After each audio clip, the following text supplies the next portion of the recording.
Здравейте, аз съм Бани Росен. Важно е за какво ви трябва жената, която няма къщи. Първо, следите хубаво на диванчето. Второ, вземете една чаша ракия. А трето, посетите телевизия.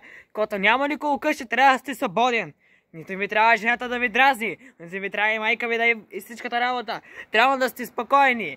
Не ви трябва майка, не ви трябва нищо. Трябва да сте спокойни, значи първото важното, когато спаска и няма къщи. Важното първо номер е едно. Да седнеш на диванчето, хубаво да си пустиш. Второ, да си пуснеш телевизора. Трето, да идеш в холодильника, да вземеш една ракичка. Четвърто, да вземеш мезета и да идеш. А пето, да си вземеш приятел Коло и да си празнувате хубаво. Важното да няма никакви жени. Да сте свободен. Само по мъжката компания. Разбрахте ли ма всичко? Това е 105 всичките на Бани Росен. Важното. Всичко важното, никакви жени да ми няма, никакви гаджета, никакви басуци, господи, такива, майката и такива простоти.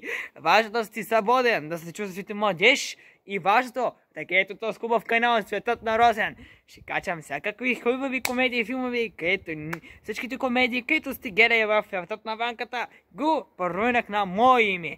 Така че всички комедии, където гледате, няма да има такива неща. Ще има важно номер едно, че 5 права да сте свободен без жената ви окъщи. Хубавото право винаги е доброто начало. И всичко спокойно да са глезите без жени да има вкъщи. Ама никакви жени, ама изобщо никакви жени. Важното от мене, да го знаете, когато сте големи, важното да сте свободен. Когато жените отиват на работа, ви трябва да сте вкъщи свободни. Ако имате деца, спокойно, не ви преча чак толкова много, ама не искат пари от вас, както всичко това е за комедията.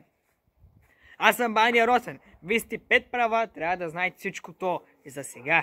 Понете за този канал и още много клипове ще очаквате от мене. И още много хубави комедии и смях и всичко за вас. Айде, приятен ден, весела почивка за мене и весела почивка за вас. Айде, комедията започва сега.